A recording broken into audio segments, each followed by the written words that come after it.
Good morning students. Good morning. तो आज चलते हैं हम लोग। कल हम लोग 1 से 18 तक का वीडियो डाल चुके हैं।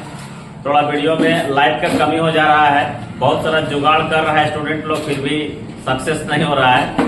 अभी हम लोग गरीब यूट्यूबर हैं, कुछ दिन के बाद लाइट वगैरह बढ़ा लेंगे तो कुछ अच्छा वीडियो आएगा।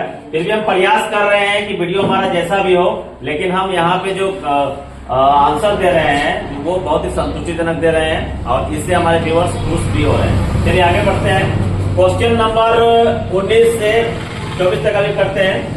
क्वेश्चन नंबर 19 क्या कर रहा है, ध्यान से देखिएगा क्वेश्चन को कि अर्धवृत्त का कोण कितने डिग्री का होता है। अब ये जो ऑप्शन आपका जैक बोर्ड में दिया हुआ, जैक का जो मॉडल सेट में दिया हुआ है वो ऑप्शन ही नहीं दिया हुआ है, क्योंकि एक वृत्त होता है 360 का, एक वृत्त होता है 360 का, उसका आधा होगा 180 का।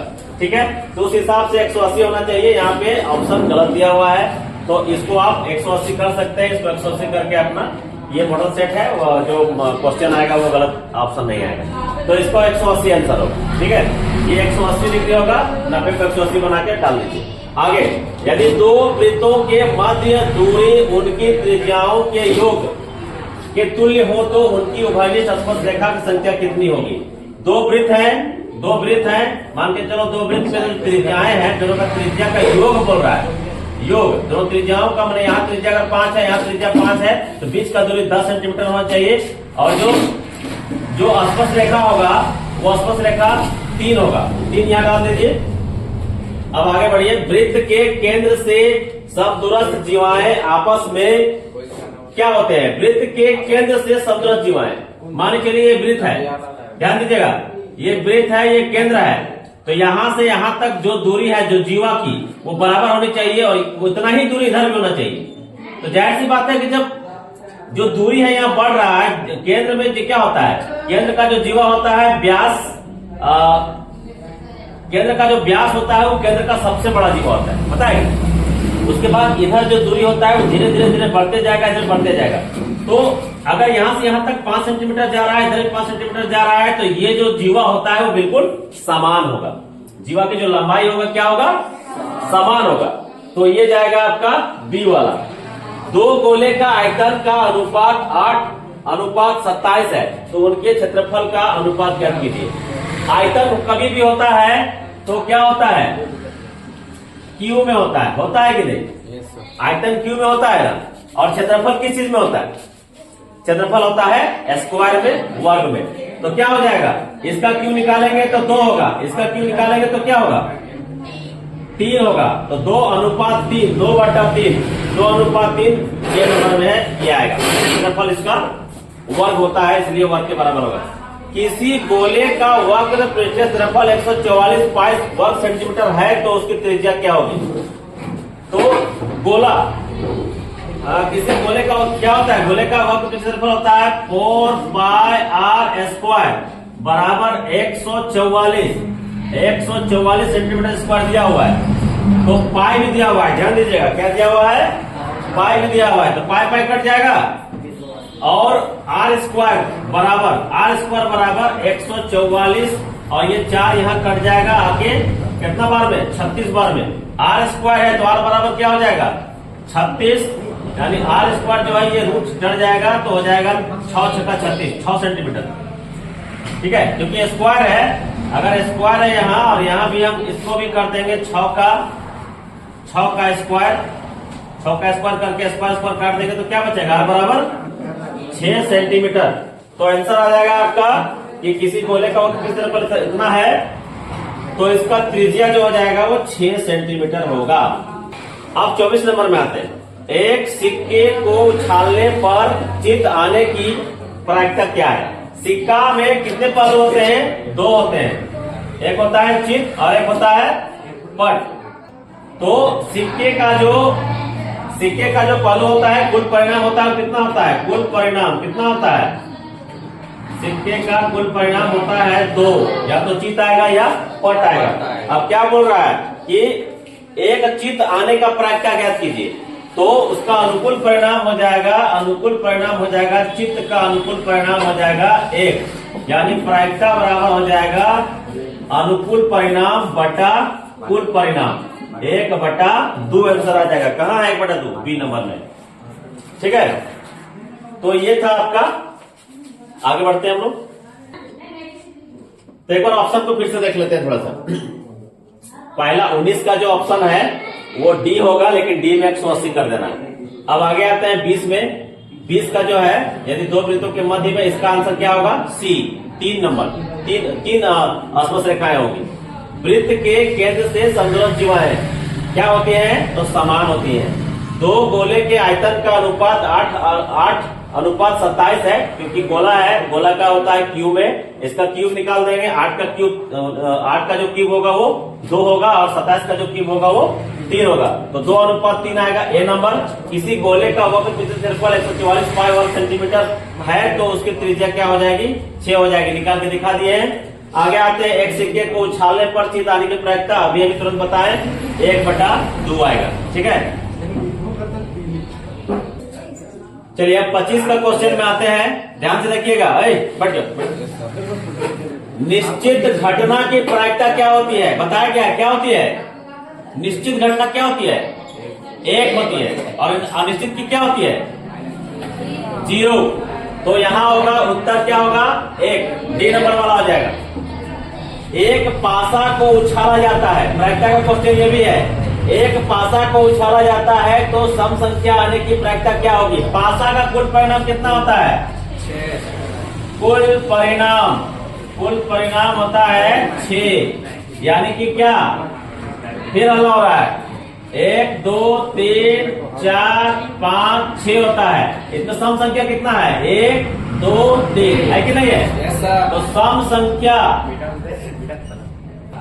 संख्या जो होता है वो होता है 2 4 6, 3 को होता है। क्या होता है? 3 को होता है। इसीलिए प्रायिकता बराबर क्या हो जाएगा? प्रायिकता को शॉर्ट में पीई लिखो। क्या, कौन सी प्रायिकता? तो सम संख्या आने के प्रायिकता बराबर अनुकूल परिणाम 3 है, और कुल परिणाम कितना है भाई? 6 है। काट देंगे तो कितना होगा? 3 दूनी 6, यानी ऊपर में 1 नीचे 2, 1/2। कौन सा आंसर है? 1/2, एक आंसर सही है। हम लोग 27 का क्वेश्चन, x + 2 3x और 4x + 1 समांतर श्रेणी में है, तो x का मान निकालना होगा। क्योंकि अगर हम इसको लोग विधि से बनाते हैं A2 A1 करके, और उसके बाद x का मान लाते हैं, बहुत लंबा बन जाएगा। हमको 1 नंबर का बनाना है, 1 नंबर यह क्वेश्चन है, MCQ है, इसलिए शॉर्ट बनाना है। हम लोग क्या किए, पहले से यहाँ लिख लिए, वीडियो लंबा हो जाएगा इसलिए। देखिए, एक बार हम क्या किए कि x का मान 1 रख करके देख लिए। x + 2 मान रख दिए। देखिए, x का मान 1 रख दिए तो क्या होगा? 2 और 1 3, और x का मान 1 रख दिए तो क्या हो जाएगा? 3 एकम 3, और यहाँ x का मान 1 रखने पर 4 एकम 4 और 1 5। अब जरा इसको देखिए, एक और से देखिए, 3 में 3 यहाँ भी है, 3 यहाँ भी है। ऐसा समांतर श्रेणी का भी हो नहीं सकता है, क्योंकि डी समान नहीं होगा क्या? डी समान नहीं होगा, क्योंकि 3 में 3 घटाएंगे तो 0 हो जाएगा, 5 में 3 घटाएंगे तो -2 बचेगा, 5 में 3 घटाएंगे 2 बचेगा। तो ये समांतर श्रेणी नहीं हो सकता है। उसी तरह से हम लोग इसको भी चेक करेंगे, लेकिन उसमें लंबा चला जाएगा, इसलिए डायरेक्ट हम ऑप्शन वाला कर दे रहे हैं। देखिए, चेक करके देखिए, x = 3 रखने पर, यहाँ पर इसका मान x = 3 रखेंगे तो 5 हो जाएगा। यहाँ x = 3 रखेंगे तो 3 × 9 हो जाएगा। यहाँ रखेंगे तो 4 × 12 और 1 13 हो जाएगा। अब जरा देखिए, D1 निकालते हैं, 9 में 5, A2 में A1 को घटाते हैं तो 9 - 5 = 4 आता है। और फिर यहाँ D2 में A3 को A2 से घटाते हैं तो 13 - 9 = 4 आता है। जहां भी D समान होता है, वो क्या बन जाता है? समांतर श्रेणी बन जाता है। ओके, तो इस क्वेश्चन का सही जो ऑप्शन हो जाएगा वो हो जाएगा C1। अब आगे आते हैं। यदि 6 8 9 और x तथा 13 का माध्य 10 है, तो x का मान ज्ञात कीजिए। माध्य कैसे निकालते हैं आपको पता होगा। माध्य निकालने के लिए होता है प्रेक्षणों का योगफल बटा प्रेक्षणों की संख्या, है ना। तो प्रेक्षणों का योगफल कितना हो रहा है?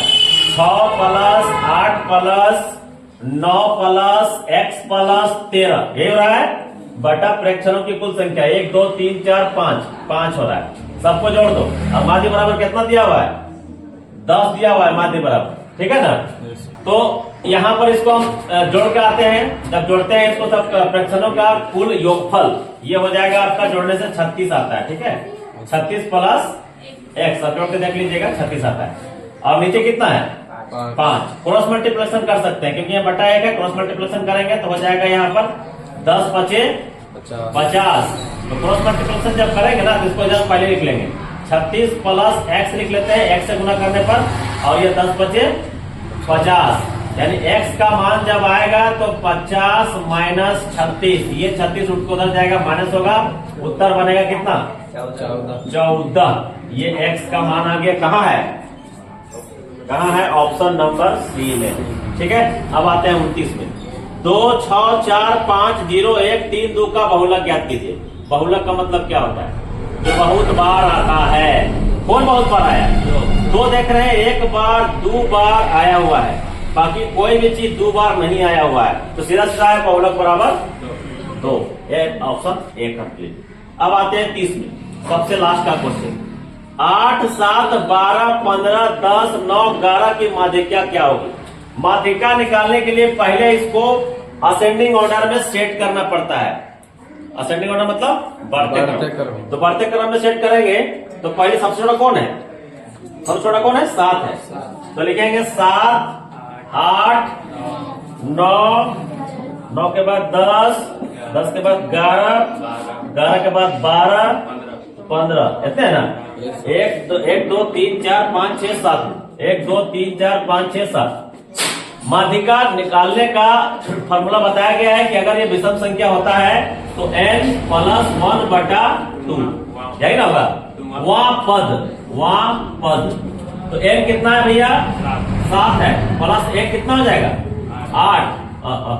सॉरी, यहाँ हो जाएगा आपका 8 बटा 2, काट देंगे तो 4वां पद आएगा। 1 2 3 4, 4वां पद। ऐसे भी पढ़ाया है ना, आधे इधर जाओ आधे उधर जाओ, बीच वाला विषम संख्या का सिस्टम सीधा सीधा है। इसको पहले सेट कर लेना है, कैसे? असेंडिंग ऑर्डर में सेट कर लेना है। असेंडिंग ऑर्डर में सेट करने के बाद अगर ये विषम संख्या है तो आधा इधर भेज देना है, आधा उधर भेज देना है, बीच वाला आपका उत्तर हो जाएगा। और अगर ये सम संख्या होता है तो बीच में 2 को बचेगा, है ना? उदाहरण में बताए थे, अंग्रेजों के जमाना का जेलर, है ना? बताए थे ना, याद है? तो अगर 2 को बच जाता है तो दोनों को क्या करेंगे? जोड़ करके 2 से भगा दे देंगे, माध्यिका निकल जाएगा। लेकिन ये विषम संख्या है, इजी है, ये आसानी से बन गया। ये आपका कौन सा ऑप्शन आएगा भाई? कहाँ है? 4वां 10, किधर है 10? ए नंबर। कोई दिक्कत नहीं सर। तो 1 से 30 तक, रुक जाओ, 1 से 30 तक कंप्लीट हो गया है। आपको 2 वीडियो बना हुआ है, आप लोग को बताया भी गया है, आप लोग अपने से भी पढ़े, वीडियो भी देख के समझे, और इसी पे डिपेंड नहीं रहना है कि यही क्वेश्चन आएगा आपका मैट्रिक में। इस टाइप का आएगा, आपको प्रारूप दे दिया गया है, इस प्रारूप में आप पढ़ेंगे, मेहनत करेंगे कि आपका 25 नंबर में इस टाइप का क्वेश्चन देगा, नहीं इस चैप्टर से क्वेश्चन देगा, इसी चैप्टर से क्वेश्चन देगा। लेकिन हमको लग रहा है कि आपका प्रायिकता से बहुत ज्यादा दे दिया है। प्रायिकता से आपको दे दिया है 4 क्वेश्चन, यहाँ क्या जी? 4 क्वेश्चन हो सकता है, 4 क्वेश्चन ना आए, 2 ही है, लेकिन माध्यिका बहुलक से एक क्वेश्चन दिया है, एक क्वेश्चन आएगा ही आएगा। ठीक है, तो इसको हम लोग फिर से एक बार रिवीजन कर लेंगे, और दूसरा सेट आए तो ठीक है, नहीं तो इसके हिसाब से खुद से सेट बना के हम लोग और इसको वीडियो भी बनाएंगे और आप लोग को भी बताएंगे। ठीक है, तो चलिए चैनल को लाइक सब्सक्राइब करें और हमको थोड़ा सा हिम्मत दें, क्योंकि अभी गरीब हैं। लाइट किसी तरह मुश्किल से जला करके अच्छा से बना करके हम लोग वीडियो को सफल बनाने की कोशिश करते हैं। हमारे बच्चे बहुत मदद करते हैं, क्या जी आप मदद करते हैं? Yes sir. तो थोड़ा लाइक सब्सक्राइब करें, आगे बढ़ाएं हमको, ताकि मेरा हिम्मत थोड़ा बढ़े। थैंक यू, धन्यवाद।